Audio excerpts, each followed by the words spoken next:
अस्सलामुअलैकुम दोस्तों, welcome back to our channel find Urdu. Perplexed. Perplexed का मतलब है गहरा उलझन में होना या परेशान होना।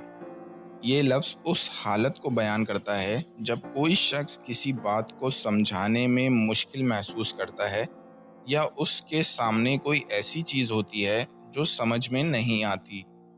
जैसे अगर आपको कोई मुश्किल सवाल दिया जाए और आप समझ ना पाएं, तो आप परप्लेक्स्ड महसूस करेंगे। She looked perplexed when she couldn't solve the puzzle.